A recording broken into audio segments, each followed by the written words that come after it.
Hi everybody, thanks for joining me. I really do appreciate it when you do. So what do we have today? Well, I'm going to share a Twig stove with you today. It's this one here from Brennerle. It's a German company. The owner of the company, Tobias, sent me this stove last summer. So as you can see, we're well into winter here. I've had enough time to thoroughly test it and make friends with this stove, so it's about time I share it with you. It has a few things going for it, which I think will be apparent once we unpackage it and get it fired up. I really like it a lot. Let's take a look. So here's the Brennerle Hobo stove. The owner of the company, Tobias, designed it to be extremely portable, extremely light. That it is. It folds flat. It's really light. According to the website, it's 250 grams, the stove and the pouch alone. And that doesn't weigh much at all. Now when you open it up,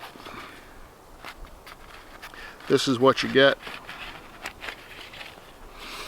Now the stove is held together, held flat by these clips. Once you remove the clips, the stove pops open. It's a cylinder, as you can see. The best way to assemble it is just with a nice tap on the bottom.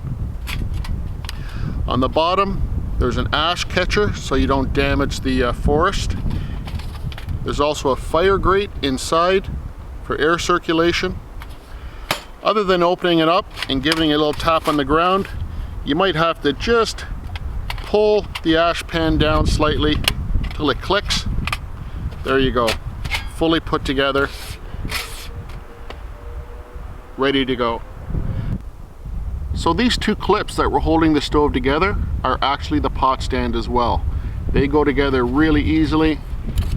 Just put them together like that. They form an X. And once you form that X, it fits on top, easy as can be.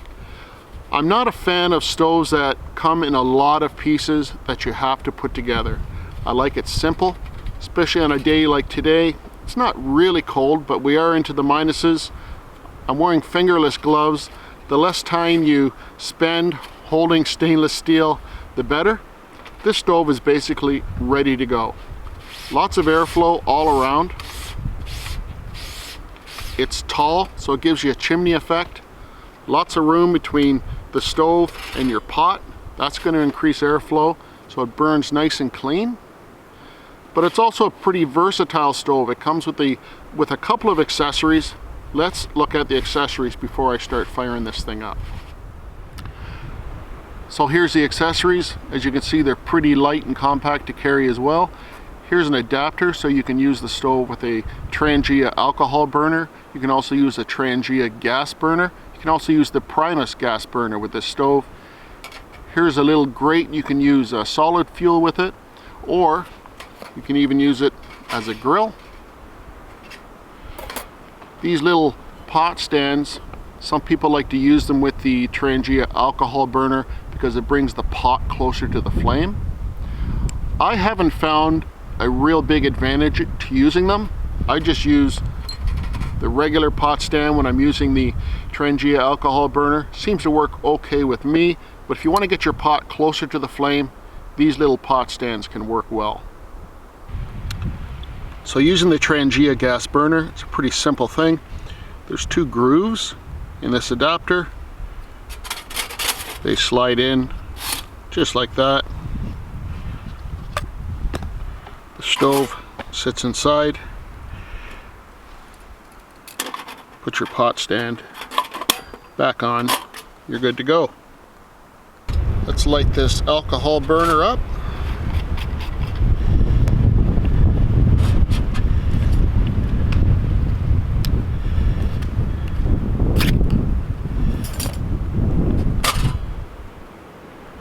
There we go. So it's burning. Might take a second to bloom, but some people find the regular pot stand a little high, so they would use these little pot stand reducers. They work really well too. Today's a really windy day, so this might be a good day to utilize these. You can use them on their side or you can use them on their end like that for a little bit greater height. Works great with the Trangia alcohol stove actually. If you want to use the Trangia alcohol stove with the regular pot stand, that works fine too. So let's get a fire going in this stove. They work great with the alcohol burners and the gas burners, but generally I like to use free fuel, twigs that we find in the ground. Just light with a match today.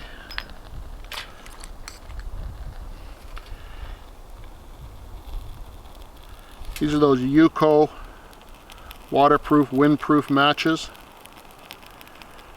And they really are waterproof and windproof. So let's start with a little bit of birch bark. Can't go wrong with birch bark. I found a dead down birch tree. So there was plenty of bark available. It's kind of wet, but it will still burn, as we know. Now the beauty of these stoves is the fuel is plentiful usually. It's all over the place. It's best to find it if it's off the ground if you can. I found all these twigs. I didn't even have to break out a saw or an axe or a knife. Just broke them off with my hands. So you really can put together a quick fire in no time.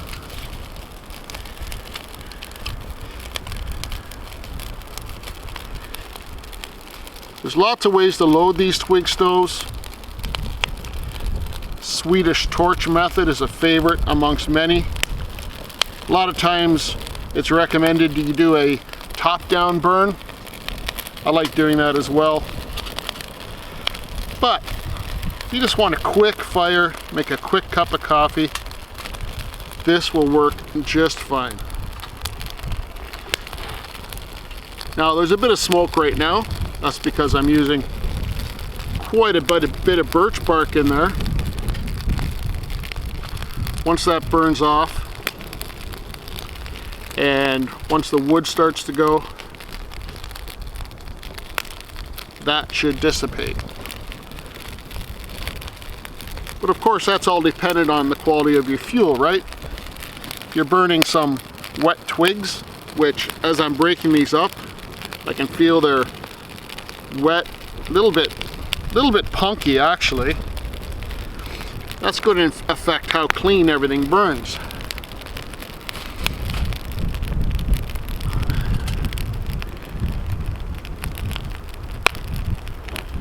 It'll take quite a long piece of wood, as you can see.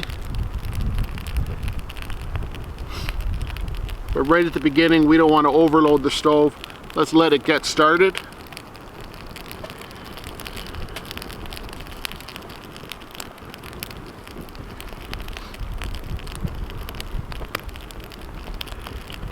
Has a real look like one of those barbecue charcoal starters,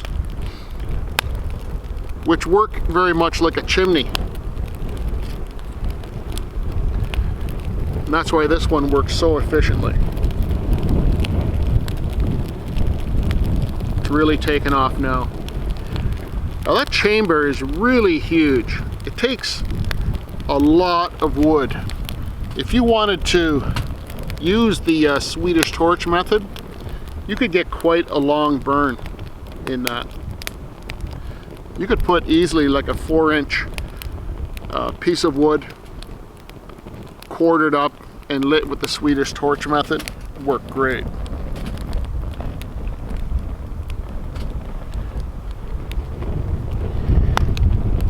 Now that's caught. Didn't take too long at all. I'm doing all this in real time.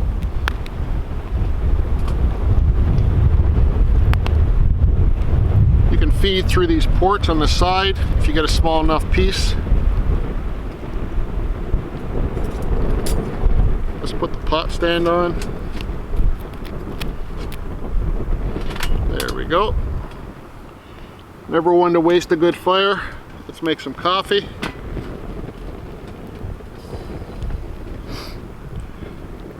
Now that's pretty clean. You noticed even when I put the kettle on, it didn't really smoke up that much. And there's still lots of room to feed wood through the side.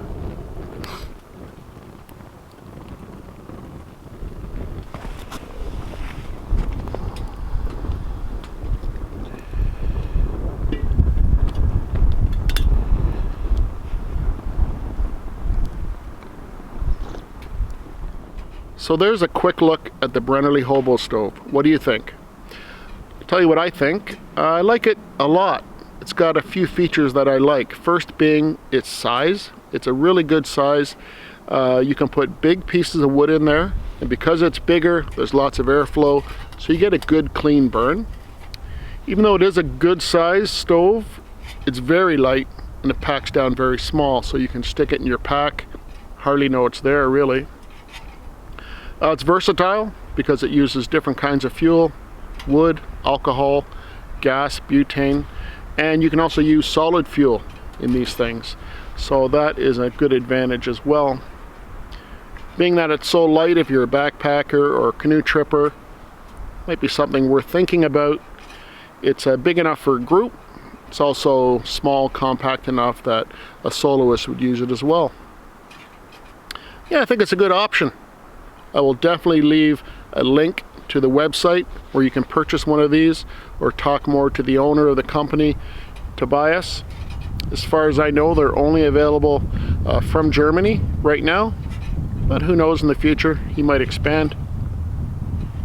I like it.